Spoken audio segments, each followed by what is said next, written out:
were Don still with us, he'd say, well, it's really easy to go plant something. But the question is that thing ready? And is the system in place? And is the market there?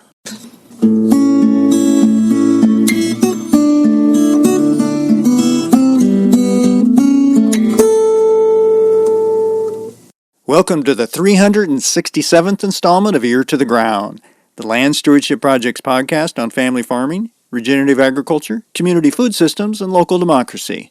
I'm Brian DeVore, editor of the Land Stewardship Letter. A little over a decade ago, I interviewed a University of Minnesota plant scientist named Don Wise about Forever Green, an initiative that had just been launched a few years before. Forever Green was the brainchild of Wise and others in the academic and sustainable ag community, and over the years, it's worked to develop a portfolio of crops that are more sustainable than the traditional corn-soybean rotation that dominates the Midwest today. The ultimate goal is to have living plants present on the land throughout the year, which would not only build soil health and prevent erosion, but protect water quality by reducing the need for chemical inputs. Today, some 16 crops, from hazelnuts to pennycress, are under development via the Forever Green initiative.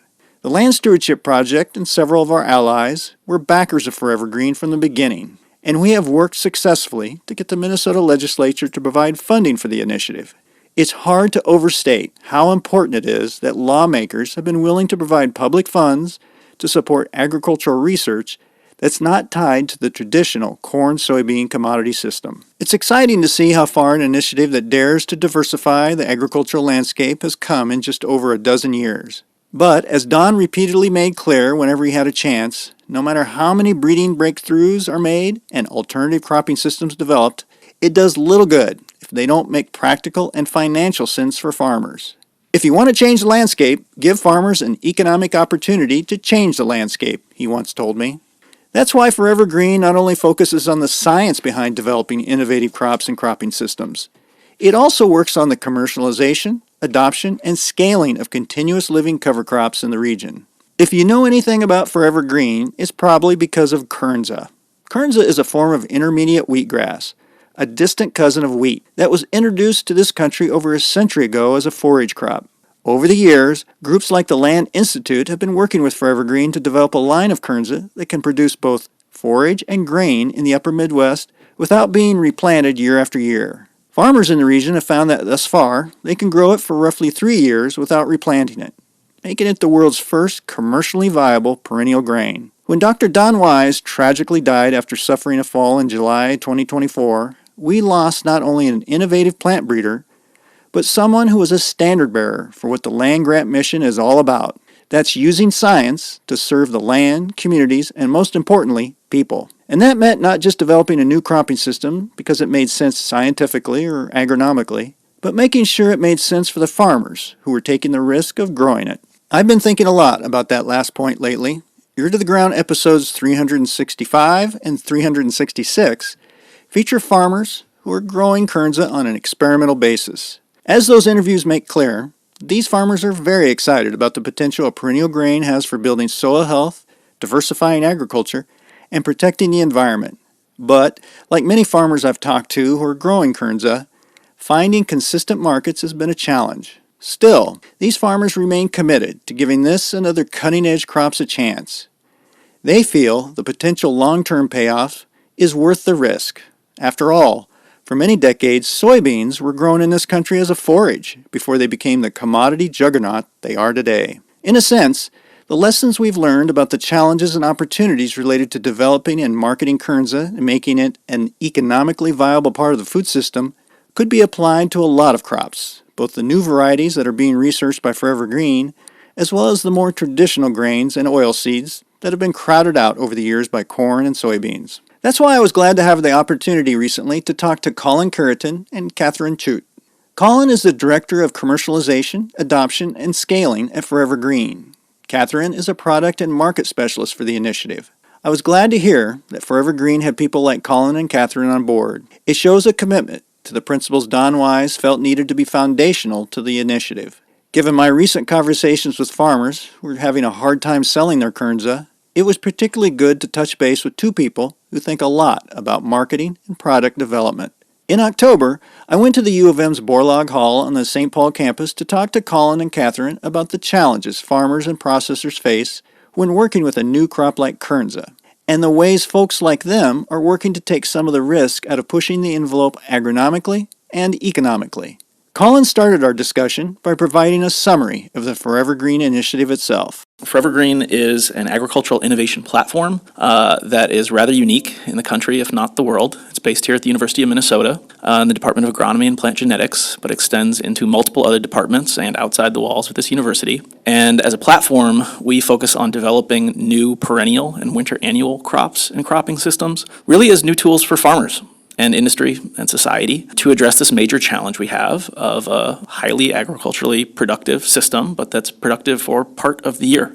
We have crops and living cover and roots in the soil on the land for 3 to 4 months a year, which leaves us without living cover or roots in the soil for 8 months a year. And that has a lot of consequences for water quality, soil health, climate, rural livelihoods, rural economies, etc. And so our theory of change is that developing in a comprehensive way these new tools for farmers that keep the soil covered year-round with a market pull, all crops that can be harvested and marketed for everything we derive from the food system, food and agricultural system, food, feed, fuel, fiber, industrial products. To be a little more specific, our portfolio includes about 15 crops at this time that break down into perennial grains and oilseeds, like Kernza perennial grain.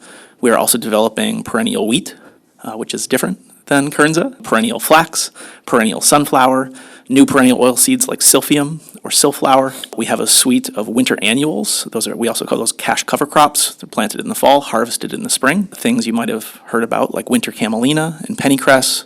Also winter barley, working to advance adoption of hybrid winter rye. And then we also have a subset of woody perennials or agroforestry systems like hybrid hazelnuts.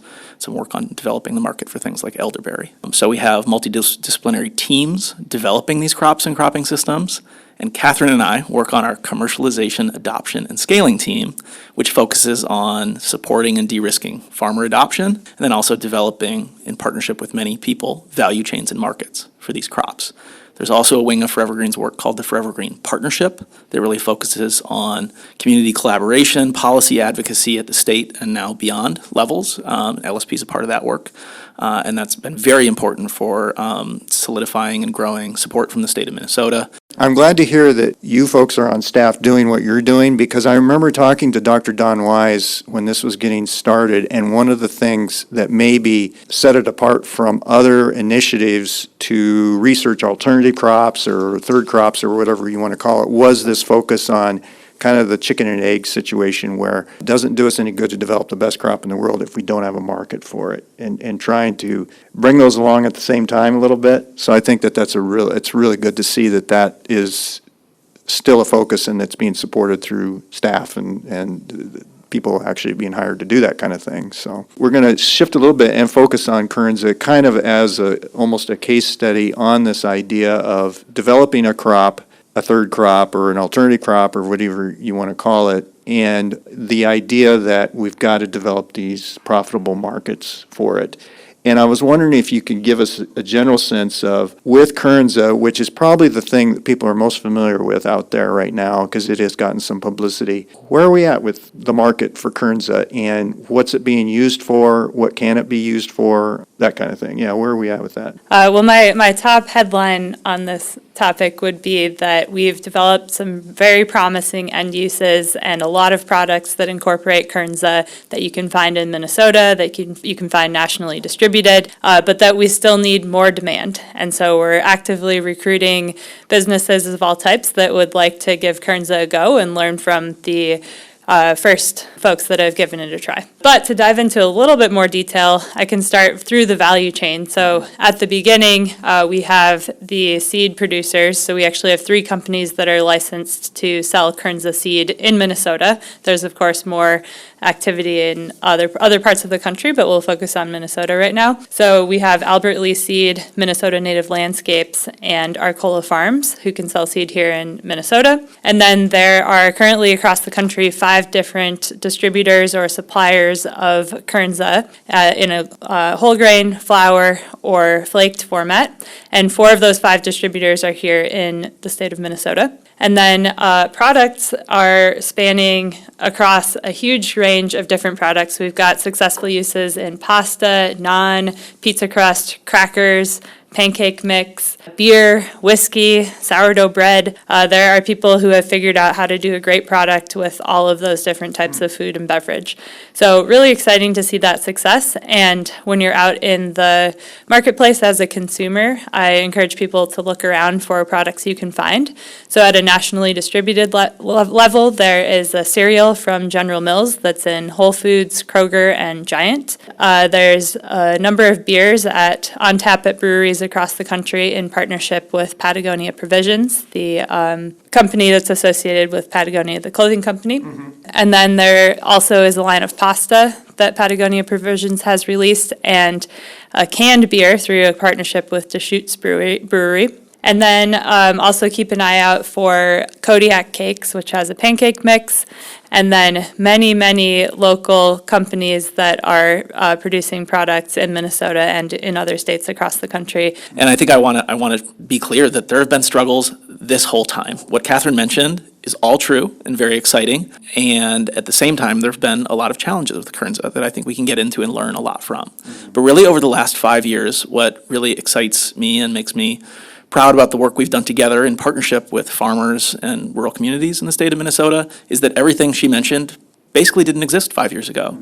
There was no reliable seed supply. We now provide Kernza seed to the world. And now 80% or 4 out of 5 of the Kernza distributors in the world are located here in Minnesota. So we're really a national and global leader in the early phase of bringing these products to market, and then seeing the innovation and ingenuity of companies of all sizes, from the General Mills of the world to, businesses that were started classically like in someone's garage or in a warehouse, building equipment by hand, really trying to figure out perennial grains. You mentioned the farmers, and it's one thing we should touch on maybe early on is, do you have a rough idea how many farmers are raising Kernza and how many acres we're talking about? Well, on the acreage side, I believe we were at the end of last harvest season at around 2,400 acres. And now there's been some acres that have been planted and some that have rotated out at the end of their 3-year grain production life cycle. So we are waiting on the numbers for this year, which will come out from the Land Institute probably around January or February. That's not just Minnesota that we're talking about. Correct. That is across the country. And Colin, do you know the Minnesota number? Yeah, I have a rough sense that I would say I'd say about a third at various points in the last 5 years, up to about half of national Kernza production has been in the state of Minnesota. Some other centers of production include good partners in Kansas and producers in Montana. There's now Kernza growing, I think, in a dozen or more states. Wisconsin has been a huge partner early on, and they're starting to scale their production as well. But big picture, I would say there's about, 60 farmers collaborating on either, having somewhere between 10 and 100 or more acres each. And in the grand scheme of things, 2,500 acres is like part of one family's farm in North Dakota. But it's actually, 4 or 5 dozen producers, early adopters working together to build this market. This was all from 2023, so we're waiting on this is the time of year we do the surveys, or the Land Institute leads this process, but is collecting actively right now, actually, out meeting with farmers to understand the numbers for 2024. So we talked about a little bit of the challenges, and I wanted to get into that. And one of the questions I had was, what are some challenges specific to Kernza? Because it is it's always billed as the first commercially viable perennial grain. And that's great. That's all good stuff. But then there are challenges. I've heard things like I've talked to farmers and other folks, size of the seed. But what are some specific challenges with, marketing and processing and getting it through that system so it's going to end up on people's dinner tables kind of thing? One is just really about the R&D, in that we've made great progress to bring what I'd call a minimum viable product to market, an MVP. But think about it, I often use the analogy of an early stage solar panel. Really exciting idea. But how scalable was that solar panel in 1980? Right? It needed a lot of R&D improvement. And the good news is that we're doing that work, and we continue to expand that work. But at that stage in the analogy, it was quite expensive, Did your utility play ball with it? Did anybody know what it was? Was there a value chain and a system built around it? Was there supportive policy? Were we able to scale? So we're in a very similar place with perennial grains. I think to be specific, Kernza was developed intentionally as a dual-use crop. Intermediate wheatgrass is actually a forage crop that was brought to the U.S. about 100 years ago. Puts up a lot of biomass, and we really have been promoting Kernza from the outset as a dual-use crop. It hasn't always moved to market that way, so if you want to derive as a producer, all of your value from the grain, at this stage, there's not a lot of grain there in the grand scheme of things yet, right? So relative to annual small grains, we're talking it's yielding at this stage about a quarter. So think about the economics. Now, if you could lay down half your revenue through forage uses, hay cuttings and straw baling post-grain harvest, that could significantly boost the revenue opportunity. But then there's a lot of aspects of the R&D that are just put this crop at an early stage. And that's where I wanted to start the conversation, because I think if we just look at the marketing end, we could say this product's too expensive, or there's not enough of it, or it's hard to develop a market around, and all of that is true. And at the same time, so much of the future of perennial grains comes back to continuing to invest in developing a tool that can work for farmers. And that's what Forever Green's all about, the long game strategy of making Kernza more affordable, more widely adopted, more widely consumed without undermining the value to the farmer is by improving the crop. And that's where I want to start the conversation. And that's what Forever Green's all about. I'd like to reiterate the point Colin just made, that it is a long-term vision here, and so I think that's a really important thing to keep in mind. And so even as we share a lot of the challenges, these are things that we're working on and many partners are working on every day to try to solve. So Colin mentioned a couple of the things that relate to the cost drivers behind Kernza production. So the yield per acre and the seed size, which is smaller, which also contributes, of course, to the pounds or bushels that you can remove off of an acre. And then on the processing side, because the seed size is smaller and because Kernza currently has a hull, it does take different equipment settings in harvesting using a combine, as well as in the processing stage for cleaning, dehulling, milling, cracking grain for brewing. All of those systems are developed with equipment that's used to much larger grain sizes. And so there's currently a learning curve where people are trying to understand how to use the existing equipment we have, and also where we might need to develop new equipment. So all of those things contribute to a less efficient processing infrastructure. And over time, we believe that's going to change and to come down in cost, just like other technologies have. Then on the marketing side, I think some of the challenges that we face include a lack of general consumer awareness, and programs like the Patagonia Provisions Partnership, like all of the small businesses here in Minnesota who are featuring Kernza products and promoting them throughout the state. Those are all building awareness, and every time I talk to a new group, I feel like there's a couple more people who know about Kernza. So it's all really positive, but if you were to survey the entire country or the world, what is Kernza, I think the numbers would still be lower than we'd like them to be for this to continue growing. Then also on the marketing side, there's the question of how do you use Kernza? So it is, despite having the name intermediate wheatgrass as the base species for Kernza, it's not wheat. It's distantly related to wheat, but it doesn't function like wheat, and it's not quite rye, and it's not quite rice. I say it has different characteristics that are similar to all three of those things, but there's been a lot of experimentation done by chefs and brewers and distillers and others to try to figure out how to use it functionally. And we're still in the process of communicating that to new users of Kernza. So one thing I'm struck by, both Catherine, you and Colin are talking about with Kernza, and we're just really at that beginning stages, and this is something I remember talking to the late Dr. Don Wise about. The point he always made was, hey, we assume soybeans have always been around. And this is a good comparison. I think soybeans were not always, that was a new crop, and we had to import it from Asia, this idea of raising this oil seed, and there had to be a harvesting system set up. There had to be, I was just spent 2 weeks in Iowa helping with the harvest down there, and it's a different corn. You have a corn head and you have a soybean head. And people just assume it. Well, that's always the way it's been. But it was a whole different handling, processing, all of that. I think that, to me, that's a good thing to keep in mind, that just because we assume something is the way it is today. It was always that way, and soybeans, other crops had their initial beginning stages as well. Yeah, definitely. This is something I've thought a lot about. I was actually a history major before I went back and did a bunch of policy and economics and food systems development work. But something when I got hired in my role 6 years ago, one of the first things I asked was to figure out how to do this now. It could be helpful to understand how new crops have come to the landscape before.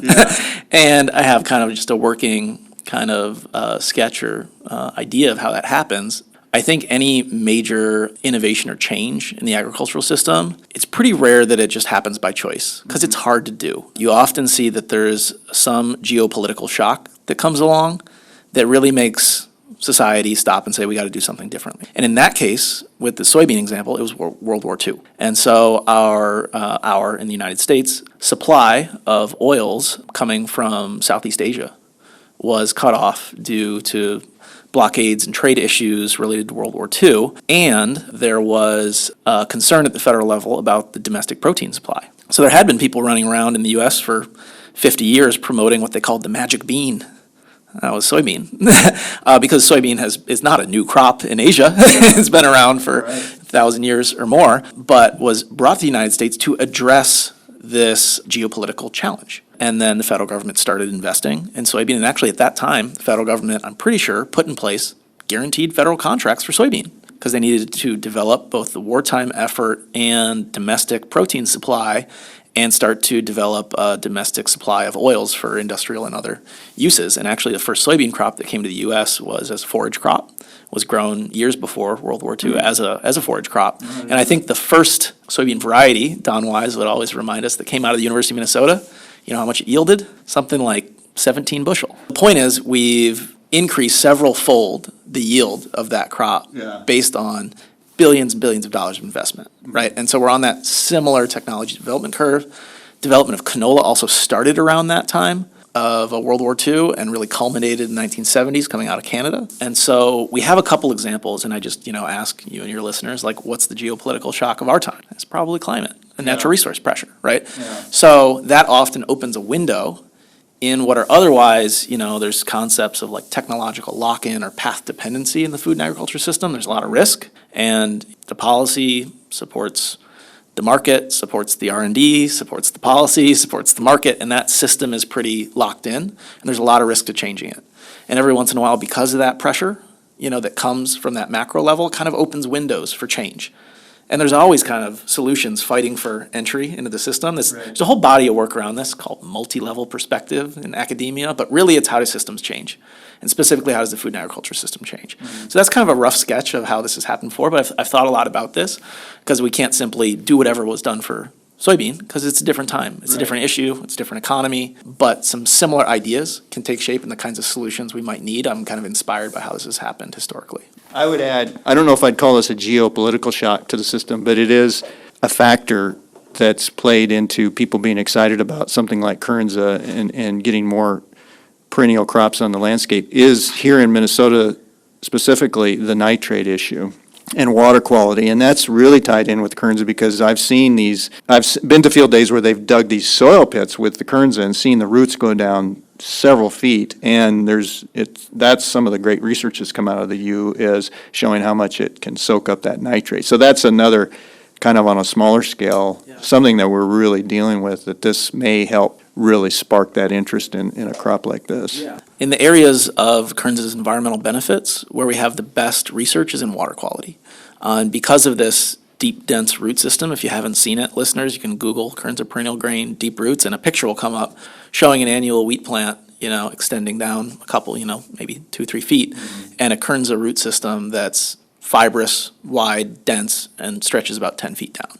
So that really acts as a sponge for developing soil health, increasing infiltration, but also soaking up that nitrogen that's there in those nutrients, and very little nitrogen leaves that system to groundwater. The evidence we have that's been replicated several times over is that Kernza reduces nitrate leaching by 95 to 99% compared to corn. It depends what we would call it, whether geopolitical shock or not, but if any of your listeners are familiar with like the donut economics concept, if that's something you've ever heard of, there's this idea that there's kind of 9 planetary boundaries that we need to stay within. And it's a way to tie the space for productive, healthy, safe economic activity, kind of has to respect social foundations and stay within planetary boundaries. And one of those planetary boundaries is, I think, nutrient loading in our waterways. And everybody thinks about carbon, that like we got this carbon tunnel vision, but the planetary boundary that we're way out beyond almost more than any other one is nutrient loading in our water systems. So it's really a significant global problem. We talk about the dead zone in the Gulf of Mexico. That's in major deltas of agricultural regions all over the world. So it's a really big challenge that we've been basically for 75 years adding really significant amounts of synthetic fertilizer, and that's running into our groundwater, our surface waters and our groundwaters. And in the state of Minnesota, we know that's a big challenge that, you know, the EPA has recently come in and said, Minnesota, you got to do something about this. We touched on this, the challenges before, and I want to kind of go back into that a little deeper. This is my opinion, but I feel that it's this hard balance that you try to strike with a new crop like this, in that there was a ton of excitement around it, because I think it showed that the timing was right. It might have been nice if it could have quietly entered the scene, because there was so much excitement. And I was wondering if you could touch on that. The horse is out of that barn, we can't do anything about it, but there was some kind of false starts a little bit. You know, I don't speak for anyone else, and I'm very hesitant, you know, to do that. And I think a lot of partners that have been in the game since early have stayed in the game at some high cost and risk and sometimes headache. But I think if were Don still with us, you know, he'd say, well, you know, it's really easy to go plant something. But the question is that thing ready? And is the system in place? And is the market there? Right, and I think excitement about perennial grains ran ahead of their readiness by a bit. And since we've put a lot of things in place, like a reliable seed supply, those distributor partners that Catherine mentioned, some value chain solutions, I think in those early days, people didn't really fully know how Kernza was going to come to market. And so I think something we've learned is developing more clear and strong go-to-market pathways for these crops, because you get a first chance once. It doesn't mean you can't keep working, but to your point, I think we've seen a lot of progress, but we're still asking, you know, what happened in 2019? So, there was, I think, a push to plant a fair amount with an early stage, variety candidate. So we hadn't released any crop variety yet. And again, this was all before my time here, so I'm a little hesitant to speak to any particulars. But I do know what the response has been since that, and my kind of role here at the university was in large part created to better support this interface. Just to zoom out generally, there's a big challenge with new technologies that are developed at institutions, and then the gulf between how those move into the market. So this is this big gap that a lot of things sit on shelves or have underwhelming, you know, entrance into the market. And so especially in agriculture, there's so high costs, high risk, low margins, that this capacity that Catherine and myself and the team tries to bridge that gap. And that's been a really critical way that we've responded to any of the early challenges. I think we have somewhat of a better story now, even though, as I mentioned, there's still, I think, a lot of needs. And what would I say? There's partners that are really excited to be expanding their Kernza operations, and others that have had a frustrating experience. And the key thing Don would always tell us to, tell the truth, right? So we're not here to tell you a story, we're here to tell you the truth about where we're at. So right now, when a farmer harvests their crop of Kernza, what are their options? I'll be honest, I've talked to several farmers this year alone who are still storing previous year's crops and are expressing some frustration with the markets and marketing. If you're a typical farmer who's put in maybe 50 acres of Kernza and you go to harvest it, what are your options? And maybe do you have any insights into why we're seeing so many farmers having to store their crops? Is that just a personal decision, or is that there isn't that market there for them, or what's going on there? Any ideas on that? Well, first, I definitely want to empathize with the frustration. It's hard to see anyone storing a crop that they want to sell, and we're hearing that as well. So I can share some updates on what the options are and where things stand. So I think first at a high level, we are seeing that a lot of the regenerative organic certified Kernza as well as organic Kernza is being sold actively and, is finding a market. And where we're seeing a lot more of the stagnation is in a mismatch of supply and demand for the conventionally grown or non-organic Kernza. And we're working on trying to find new market opportunities for that. And I would say in the short term, maybe directed towards anyone who is considering growing Kernza or thinking about what to do with current grain is to continue talking to the 5 suppliers who are selling Kernza in the market. And some of them are doing a lot of active business development and may come across new opportunities. And so those groups are the Perennial Promise Growers Cooperative, Perennial Pantry, Arcola Farms, Field Theory, and Sustainagrain. I think they are the best contacts to understand where to market grain. And then on the smaller side, I would also mention if you are someone who has capacity to do some direct marketing, business development at local businesses has been quite successful. Granted, it's smaller scale, but looking to breweries, distilleries, local food co-ops, or if you know of millers in your area that might be interested in finding some uses, or a business that could experiment with the flour, those are, of course, more difficult to do. But that's where I would start things. It's funny, it's not that different maybe than anything that's out of the corn soybean norm, in that you can't just take it to the local elevator. I mean, even oats, farmers are having problems with oats, which was a traditional crop here in the upper Midwest. Really anything that's a little bit different than the corn soybean system is just not, there isn't the handling, storage facilities, the handling facilities, transportation facilities. It's all kind of, farmers are storing their Kernza in totes, I was at a farm a while back, had it in his garage. He couldn't park any of his vehicles in it because he had it in totes in a garage. That's, for these farmers, they're willing to do that because they're innovative and they're willing to try some new ideas. But that can only, they're taking on a lot of the risk. And so you can only take that so far. Well, to give you one sense, I know some of the work that's going on in the oat efforts around scaling or bringing back oats in some kind of significant way in southern Minnesota. And to give you a scale of the kind of capital that's needed to put real infrastructure in play, an oat facility that would support maybe 50,000 acres of production costs $50 million. So how do you put that capital stack together? Right. A lot of it comes through USDA loans and grants. Yeah. But can there be some farmer buy-in option? But that's a lot of capital to put together. It's great when farmers invest in solutions. It shows that there's an appetite and a readiness. But then, so I just kind of sharing with your listeners the real challenges to putting infrastructure in play that would make, something out of the corn soybean rotation as easy as driving it to the elevator. And even then, you got to line up the market for that, and you have to manage that facility and so on. So I'm just kind of giving one data point example of what it means to build value chains and markets for these crops. Most of the farmers, maybe almost all the farmers, at least that I know of, who have been experimenting with Kernza are smaller. And they're the ones that are most vulnerable to taking risks like this. And so what are some of the things that can help alleviate some of that risk for some of these farmers?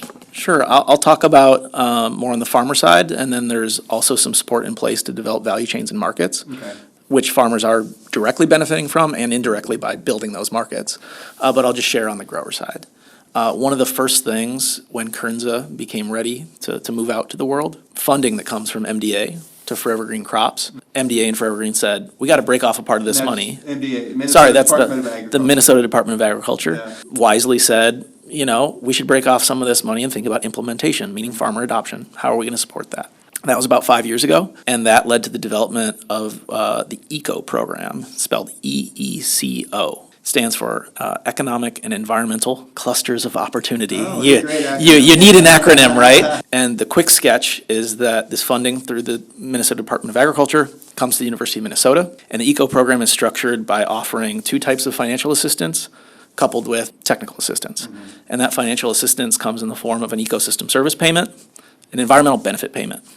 $25 to $50 per acre per year, based on the nutrient tracking tool.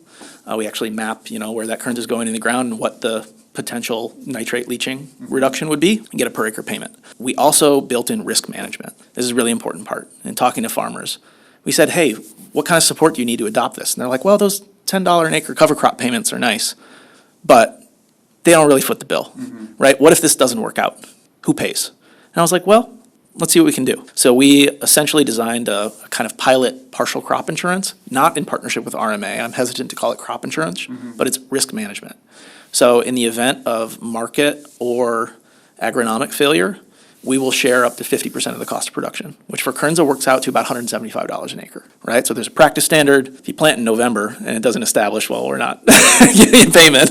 But if you plant when you're supposed to, roughly speaking, kind of follow the agronomic guidelines, and it doesn't work out for you, we will eat half the bill. The state of Minnesota will eat half the bill.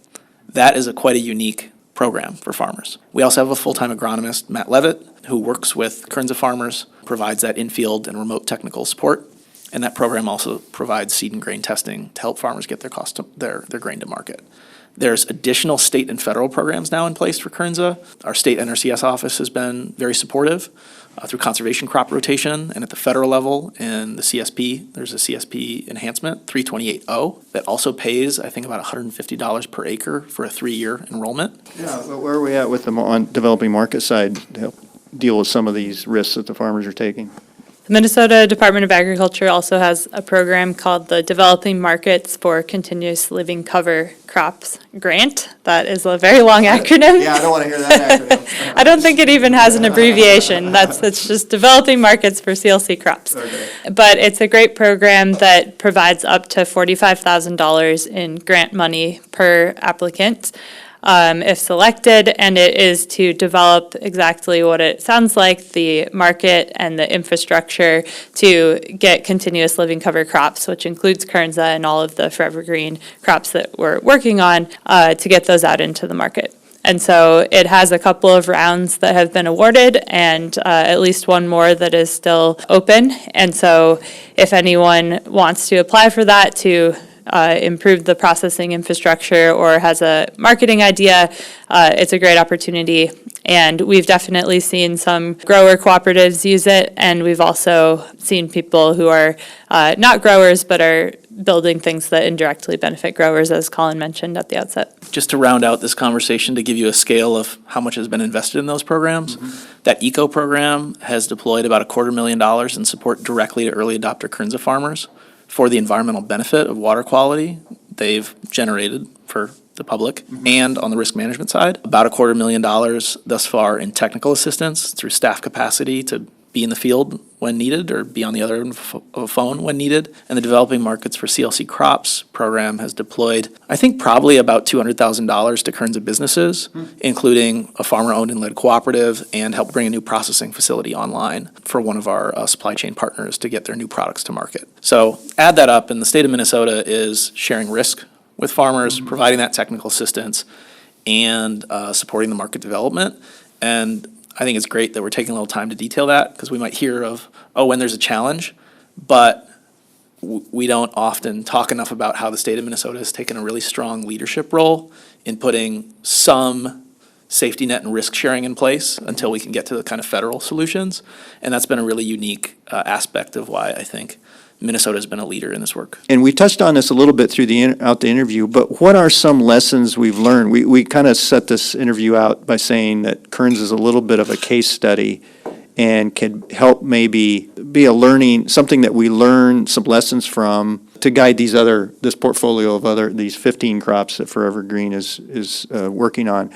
But what are some lessons learned that maybe could be applied? Because who knows? I hope Kernza works out. Maybe it won't. But if there's some lessons to be learned that can be applied to because we sure know that we need something in that rotation other than corn and beans. And we need something to make that system more efficient ecologically and economically. So what are some lessons that we're kind of gathering from that? Because that's part of this too, is not just our end result is we got to get this third crop or whatever we're going to call it.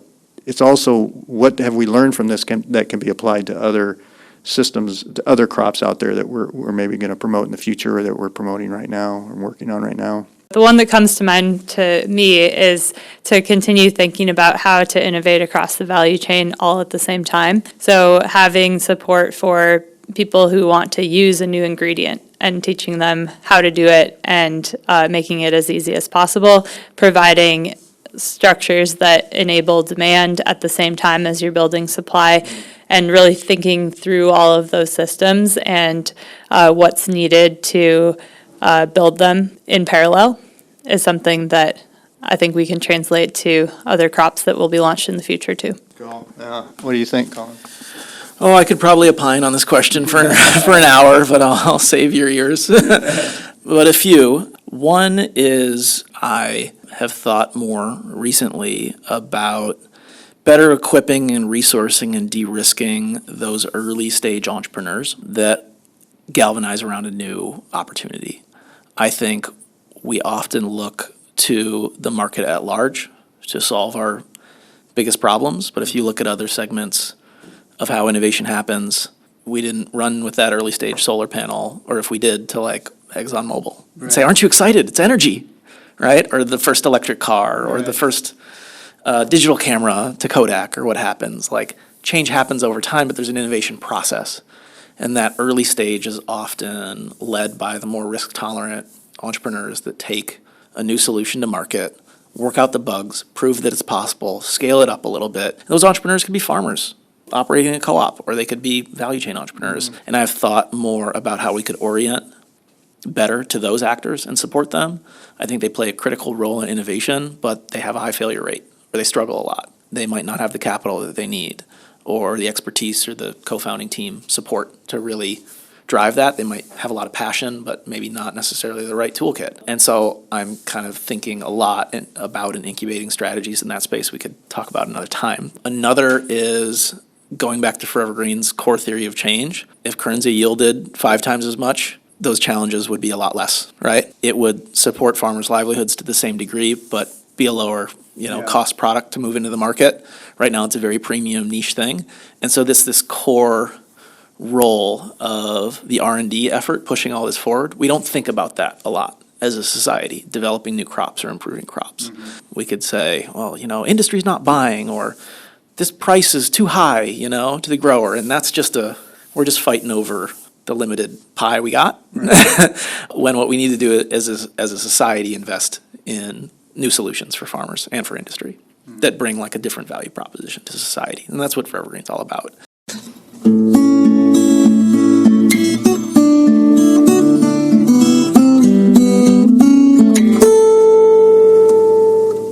For more on Forever Green and diversifying agriculture with different cropping systems, see the podcast page for Ear to the Ground episode 367 at landstewardshipproject.org.